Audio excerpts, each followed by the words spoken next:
कश्मीर के budget session का आज नवा दिन है और हर दिन पहले दिन से ज़्यादा जो है वो हंगामा खेज और मुद्दों के हिसाब से अगर देखें तो उस पर बहुत ज़्यादा जो है बहस, बहुत ज़्यादा सवालात हर दिन देखने को मिल रहे हैं। लेकिन जब 8वां दिन था यानी कि गुज़िश्ता रोज़ एक नारे ने सबका ध्यान अपनी तरफ खींचा। वो नारा था चोर मचाए शोर का। तो चोर मचाए शोर ये कौन ये कह रहा था और कौन लोग ये नारेबाजी कर रहे थे, ये काफ़ी अहम है जानना। दरअसल जब डेली वेजेस के मुद्दे पर कल असेंबली में जब बातचीत हो रही थी, वहाँ पर जब ख़ासतौर से जो हिज़्ब इख्तिलाफ है यानी कि अपोजिशन जमात है बीजेपी, वो जब उसके अरकान शोर मचा रहे थे तो एनसी के अरकान ने उनका जवाब देते हुए ये कहा कि चोर मचाए शोर, यानी कि नेशनल कॉन्फ्रेंस से जो मेंबर पार्लियामेंट हैं वो बीजेपी वालों को कह रहे थे कि चोर मचाए शोर। वो क्यों कह रहे थे?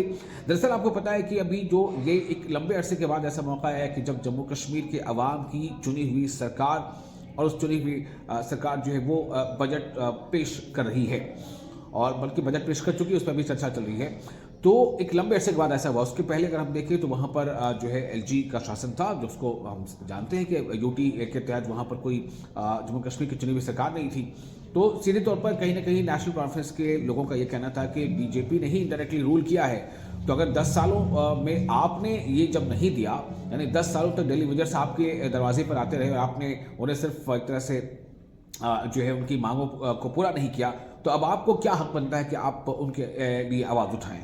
तो इसलिए नेशनल कॉन्फ्रेंस के जो मेंबर असेंबली हैं वो अपोजिशन को यानी ट्रेजरी बेंच जो है वो अपोजिशन बेंच को ये कह रहा था कि चोर मचाए शोर। और ये बड़ा एक मतलब अच्छे तरीके से कह सकते हैं कि सब कुछ चल रहा है असेंबली में। वहाँ पर लग रहा है कि हाँ, डेमोक्रेटिकली जो राइट है और जो चुने हुए जो नुमाइंदे हैं जिनको आवाम ने चुन के भेजा है वो आवाम के हक में अपनी अपनी बातें रख रहे हैं, उस पर तर्क वितर्क हो रहा है। तो ये सेशन था जो कल डेली वेजेस के नाम पर हुआ और इसमें चोर मचाए शोर का जो नारा है वो काफ़ी बुलंद हुआ। अब देखना है कि अगले सेशन में यानी कि जब सेशन का जो अगला दिन है उसमें क्या कुछ होता है, हम आपको इस बारे में बाखबर करते रहेंगे।